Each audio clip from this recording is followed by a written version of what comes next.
Hello दोस्तों, कैसे हैं आप। आज की कहानी का नाम है जलेबी। अरे वाह राजेश बेटा, इस पैकेट में क्या दही जलेबी और ढोकले लेकर आए हो। माधुरी जी ने अपने बेटे से उस समय पूछ लिया जब वो हाथ में मोहनदास हलवाई के पैकेट पकड़कर घर आया और वो उस समय रसोई में खड़ी खड़ी अपने पति राजीव जी के लिए नाश्ते की तैयारी कर रही थी। हाँ मम्मी, जलेबी और ढोकले ही हैं, वो भी मोहनदास हलवाई के। राजेश ने अपनी माँ की बात का जवाब देते हुए कहा। अरे वाह, फिर तो आज नाश्ता करने में बड़ा मजा आएगा, क्योंकि काफ़ी दिनों से दही जलेबी और ढोकले नहीं खाए हैं हम लोगों ने। मैं तो बेकार में ही नाश्ते की तैयारी कर रही थी, माधुरी जी ने बहुत ही ज़्यादा खुश होते हुए कहा, और गैस बंद कर दी, क्योंकि ये दोनों ही चीज़ें उनकी बहुत मन पसंद थी। एक तरह से उनकी कमज़ोरी थी। तभी उन्होंने चहकते हुए अपने पति राजीव को आवाज़ लगाते हुए कहा, चलिए फटाफट तैयार हो जाइए, राजेश दही जलेबी और ढोकले लेकर आया है, वो भी मोहनदास हलवाई से। आपको भी बहुत ज़्यादा पसंद है ना ये सब। और वो दोनों सामान के पैकेट खोलकर प्लेट में लगाने की तैयारी करने लगी। तब लेकिन जैसे ही ये आवाज़ उनकी बहू संगीता के कानों में पहुंची, वो फटाक से रसोई में पहुंच गई और तमक कर बोली, मम्मी जी, आपने दही जलेबी और ढोकले देखे नहीं कि आप एकदम से बच्चों की तरह लाल टपकाने लग जाती हैं। कुछ तो अपनी उम्र का लिहाज किया करिए। ये जलेबी और ढोकले मैंने आप लोगों के लिए नहीं मंगवाए।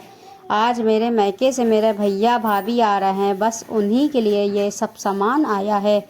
राजेश से मैंने पहले ही कहा था कि ये सब सामान कमरे में ले जाकर चुपचाप रख देना, लेकिन वो मेरी कोई बात सुनते ही कहाँ है। मैं ये पैकेट कमरे में ले जाकर रख देती, वरना तो सारा सामान थोड़ी ही देर में सफ़ा चट मिलेगा। संगीता ने बिना कुछ सोचे समझे वो पैकेट माधुरी जी के हाथ से एक तरह से छीन ही लिया। माधुरी जी तो बहू की इस हरकत से एकदम अवाक सी खड़ी रह गई। उन्हें सचमुच बड़ी शर्म महसूस हुई कि आखिर उन्होंने जलेबी और ढोकले खाने का सोचा ही क्यों। सॉरी बेटा, मुझसे गलती हो गई। मुझे बिल्कुल भी आभास नहीं था कि ये सब सामान तुमने अपने मायके वालों के लिए मंगवाया है, लेकिन अब से मैं सब कुछ जान कर के कुछ भी कहा नहीं करूँगी। ये कहते हुए माधुरी जी की आवाज़ शर्म के कारण भर्रा उठी और उसके आगे के उनके शब्द जैसे उनके गले में फंस कर रह गए। बहू संगीता की ये नापाक हरकत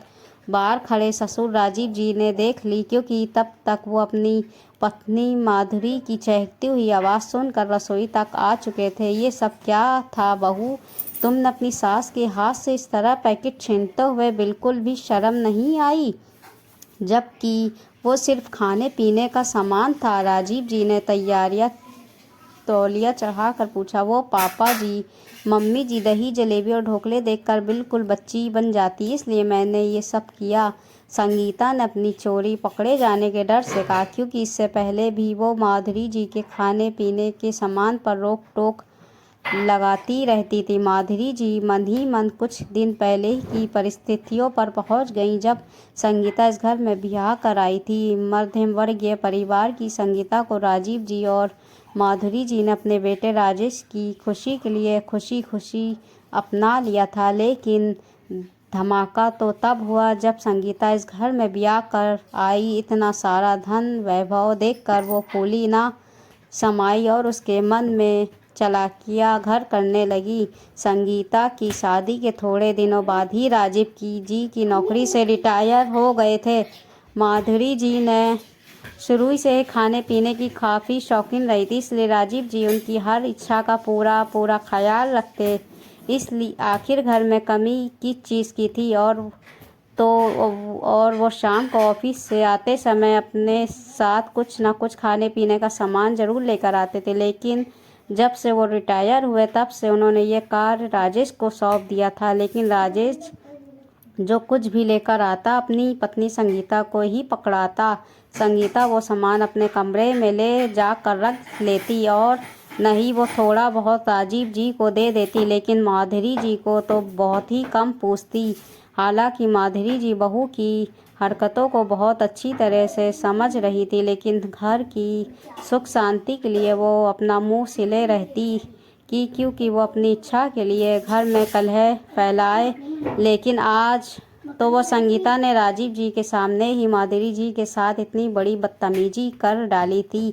बहू खाने पीने के सामान से बचपने का क्या वास्ता, क्या उम्र हो जाने पर व्यक्ति अपनी पसंद छोड़ देता है। ईश्वर की कृपा से माधुरी जी को ना तो शुगर है, ना ही की बीपी और ना ही किसी अन्य प्रकार की बीमारी। आज तो तुमने माधुरी जी से इस तरह से बात की, लेकिन आज के बाद फिर कभी ये बात सुनाई नहीं पड़ना चाहिए। राजीव जी ने गुस्सा कर कहा। उसका चेहरा सचमुच गुस्से में तमतमा रहा था। सॉरी पापा जी, संगीता ने सहमते हुए कहा माफ़ी मुझसे नहीं बहू, अपनी सास से मांगो। और हाँ, आज से मैं खुद उसकी हर खुशी का पूरा ख्याल रखूंगा। वो जमाना बीत गया जब बुजुर्ग लोग बच्चों से उपेक्षित होकर कर लेते अपनी खुशियों से। आज के समय में ये बिल्कुल भी नहीं होगा। राजीव जी ने संगीता को फटकारते हुए कहा। उन्होंने तुरंत मोहनदास हलवाई के यहाँ ऑनलाइन दही जलेबी और ढोकले ऑर्डर कर दिए और थोड़ी ही देर बाद राजीव जी और माधुरी जी स्वादिष्ट दही जलेबी और ढोकलों का आनंद उठा रहे थे। दोस्तों, इस वीडियो को लेकर आपकी क्या राय है? कहानी अच्छी लगी है तो कहानी को लाइक, सब्सक्राइब, शेयर ज़रूर कर दीजिएगा।